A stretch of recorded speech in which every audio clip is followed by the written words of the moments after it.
Soldiers uncool. Soldiers don't fight fair. So I am called Hulk, huh? Well, Hulk won't rumble with soldiers, but will cut out instead. Quote Rick Jones, Hulk, What If, Volume 1, Issue 12. What if Rick Jones had become the Hulk? We are accustomed to a familiar scene in a vast American desert, but it is suddenly shattered as Rick Jones finds himself in a forbidden test area where a gamma bomb is about to go off. Bruce Banner shouts, "You gotta get out of here," after Rick Jones sneaks past the guards. Meanwhile, the Watcher observes and ponders the question, what if Rick Jones had become the Hulk? We all know the story of Bruce Banner meeting Rick Jones for the first time. Bruce pushes Rick into the trenches just before the gamma bomb goes off. But in this version, something unexpected happens. At that crucial moment, Rick pushes Bruce into the trench instead. Barely a moment before diving in himself, the bomb explodes, not as a simple nuclear detonation, but as an experimental gamma bomb designed by Dr. Bruce Banner to study the effects of powerful gamma rays. Rick is bathed in mysterious rays, revealing the bomb's effects. The Watcher narrates, in your reality, the gamma bomb transformed Bruce Banner into the mysterious green entity known as the Hulk. But in this alternate reality, on one of the countless parallel Earths, the events unfolded differently. This story is based on The Incredible Hulk, Volume 1, Issue 1. The history of Earth 7812 would mirror that of Earth 616 until the day of the gamma bomb test in the New Mexico desert. That night, as Bruce Banner takes Rick Jones to the infirmary at the military base, the focus shifts to Rick, who had absorbed the gamma rays and is miraculously still alive. After the doctor leaves the room, Bruce says, "That was a brave thing you did out there, Rick." Rick replies, "No, it was a dumb thing. I shouldn't have been out there in the first place. I couldn't let you die because of my stupid mistake." As Rick prepares to leave the hospital, Bruce stops him saying, "First, I'd like to run a few tests to understand why you weren't killed by the tremendous radiation dose." Suddenly, Rick clutches his head. "What's wrong?" Bruce asks. "Tell me nothing's wrong. You're sick. I'll call the doctor." Oh my God. As night falls, Rick Jones undergoes a horrifying transformation for the first time, becoming the Hulk. The new Hulk, towering and powerful, growls, "I told you everything's cool, Doc, so why are you staring?" "I just feel a little weird, that's all." Head pondering like a bongo drum. "So quit jabbing at me and get off my back unless you want to rumble." Rick Jones has now become the powerful Hulk. This Hulk, with a sharp tongue and wisecrack, soon encounters General Ross, as soldiers refer to him as a teenage Frankenstein. General Ross barks, "I don't give a hang what the Hulk is. I just want him captured." Rick now, as the Hulk, fires back, "Soldiers uncool. Soldiers don't fight fair." Looking at his towering form, he adds, "So I'm called the Hulk, huh? Well, Hulk won't rumble with soldiers, but will cut out instead." The wisecracking Hulkster goes on a destructive rampage, prompting General Ross to launch an all-out effort to capture the monstrous figure. With the world's most powerful leg muscles, Rick's Hulk uses fantastic leaps fueled by youthful daring, a feat that took time for Earth 616 Hulk to emulate, and even then only after a suggestion by Rick Jones himself in Hulk issue 3. Unlike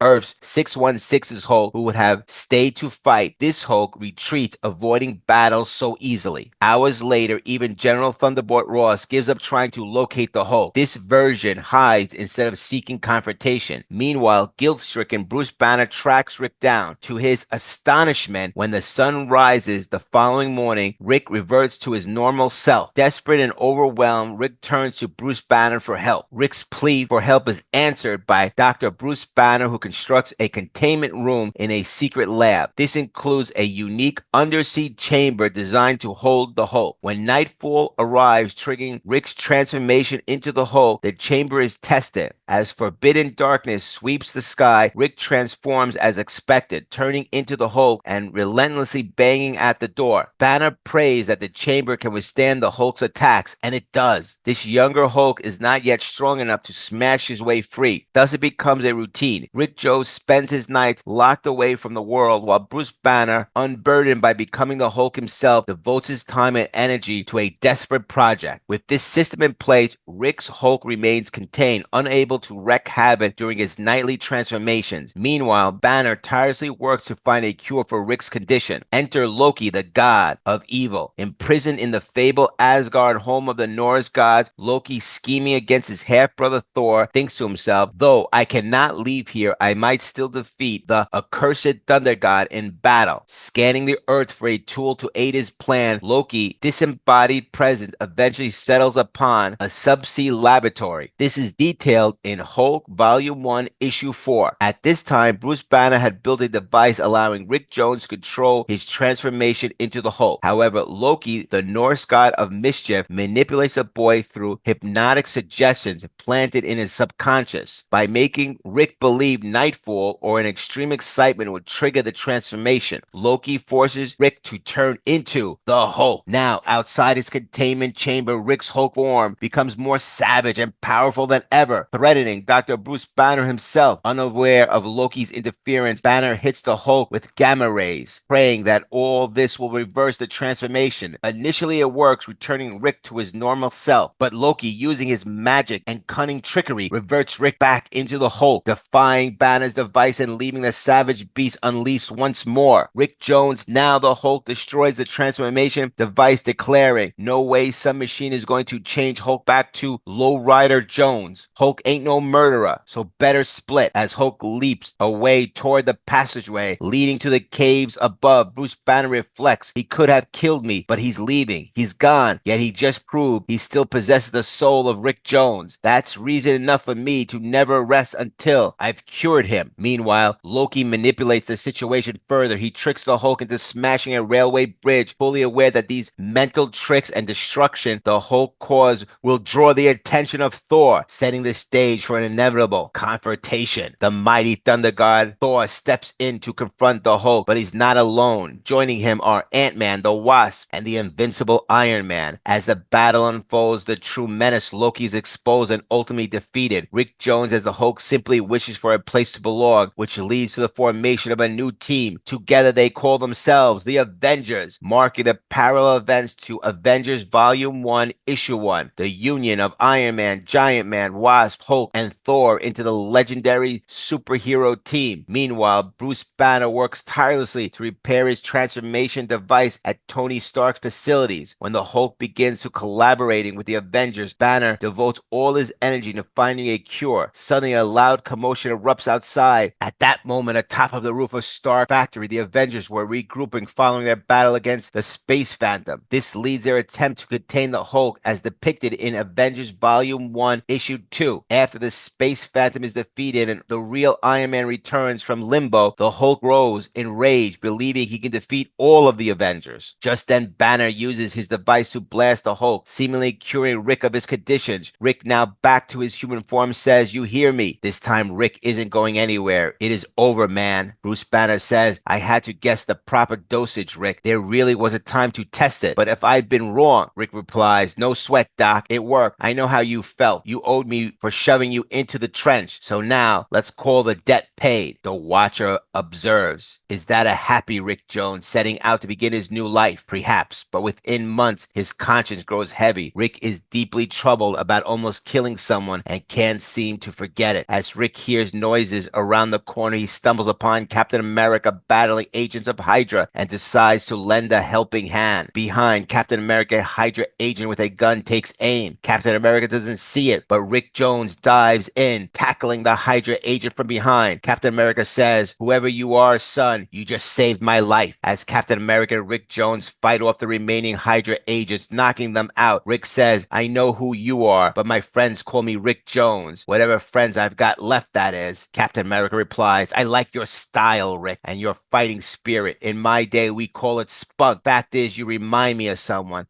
from those olden days." Captain America is, of course, referring to Bucky. Impressed by the young boy's courage and fighting abilities, Captain America decides to take Rick under his wing and train him to be the next Bucky. After long and grueling months of training by the world's greatest fighting man, a new fighting team is born. On this day, Captain America says, "In more ways than one, Rick, you've proven that you're the equal of my former partner, a brave young lad named Bucky." The team soon faces deadly combat once again with familiar foes, the mysterious hordes of Hydra. This unfolds in Captain America Volume 1, Issue 110. These aren't mere street fights, but rather small-scale, all-out war. In the war against Hydra, one must fight with every ounce of strength and fury. For Rick Jones, his pulse quickens to machine gun rapid. His blood boils, nearly erupting from pounding veins, and his anger sees far beyond the limits of control. With only seconds having passed, it becomes clear the effects of Bruce Banner's gamma ray device have worn off. Rick Jones, the new Bucky, transforms back into the Hulk. The Hulk is ready to rumble, busting heads left and right. Captain America quickly realizes Rick is the Hulk and shouts, "Rick, Hulk, listen to me. Don't hit them again. You'll kill those men with your strength." Captain America pleads with the Hulk to stop and release them. The Hulk, pausing, replies, "Cap, right. Hulk may be tough guy, but Hulk ain't no bully." Despite this, Captain America doesn't want the Hulk to leave. As the transformation subsides, the Hulk reverts to Rick Jones. Rick, filled with regret, wishes he had been honest with Captain America. Hitchhiking out of the city, Rick suddenly sees a glowing figure resembling Captain America. Gesturing toward him in time, the special illusion vanishes, but not before leaving Rick 2 bracelets. These events unfold in Captain Marvel Volume 1, Issue 17. Later, Rick would be tricked by Captain Marvel into the location of the Nega-Bands, which release Captain Marvel from the negative zone. Through the bracelet, Captain Marvel communicated saying, "Do not be afraid of what you see and hear, son. The Nega-Bands will shrink to fit your wrist. Do as I say and slam your wrists together with all your might." When Rick followed these instructions, he freed Captain Marvel from the negative zone. Captain Marvel reassured him, "Fear not, you won't stay there forever." Though Rick, burdened by his transformation into the Hulk, felt he should remain there to avoid hurting anyone else. Rick explained the situation to the sympathetic Kree warrior, and the arrangement proved successful. Whenever great power was needed, it was Marvel, not the Hulk, who performed heroic deeds, while Rick, trapped in the timeless anti-cosmos, remained safe and isolated. However, Rick attracts the attention of its ruler, Annihilus, the strange being declared, "Who else could you be, stripling, but the supreme ruler of the night dark realm? Who indeed but Annihilus? Here, the will of Annihilus is supreme, and my will is that all beings from your hate sphere must die." These events mirror a perilous scene from Avengers Volume 1, Issue 97. However, the Supreme Intelligence would intervene to teach Rick how to wield the Destiny Force, enabling him to keep Annihilus at bay. The Intelligence Supreme said, "You may thank Intelligence Supreme. I am merely the collected will of the most famous minds of the Kree race, but I have stimulated the inherent power in your mind. Use it to repel Annihilus and suppress the Hulk. Yes, keep fighting the metamorphosis. Refuse to let it occur, for only Rick Jones can now save the entire human race." The Intelligence Supreme transported Rick out of the negative zone to the Hall of Judgment on Hala, the headquarter planet of the star-spanning Kree. The Kree were engaged in an intergalactic war with mortal foes, the Skrulls, as recorded in Avengers Volume 1, Issues 89 to 97. Much like on Earth 616, Rick played a pivotal role in helping to end the Kree-Skrull War. Guided by Supreme Intelligence, Rick's mind became a crucial weapon in the conflict. Captain Marvel and Earth's Avengers also participated in the war, standing alongside Rick. When the final battle was fought, Earth's heroes were brought to Hala by the Supreme Intelligence. It was then revealed what price Rick Jones had paid for his valor. Overloaded with power, Rick was near death. The Intelligence Supreme stated, "I fear only you can save the boy now, Marvel, by becoming one with him and one more time, thus giving him your full life force." Resuming his bond with Captain Marvel, Rick Jones found himself unimpressed with the burdens of living a double life and seemingly freeing himself from the curse of transforming into the Hulk. Rick remarked, "I finally kicked the whole cabinet, and now I'm Jekyll and Hyde again." As he resumed his normal life, Rick began a relationship with Luann Savannah and signed up with Mordacious Boggs to boost his fledgling singing career. These events unfolded in Captain Marvel Volume 1, Issue 22. However, Rick's days as a hero are far from over as he clashed with dangerous foes called Megaton, a nuclear monster capable of destroying much of the Earth if he reached critical critical mass. The conflict chronicled in Captain Marvel Volume 1, Issue 23 forced Rick to use the Nega-Bands to switch places with Captain Marvel. However, doing so put him at risk, not only of facing Annihilus again, but also of triggering his transformation back into the Hulk. With the guidance of the Supreme Intelligence, Rick feared the Hulk could rampage uncontrollably. Reluctantly, he slammed the bracelets together to bring Captain Marvel out of the negative zone to confront Megaton and prevent catastrophe.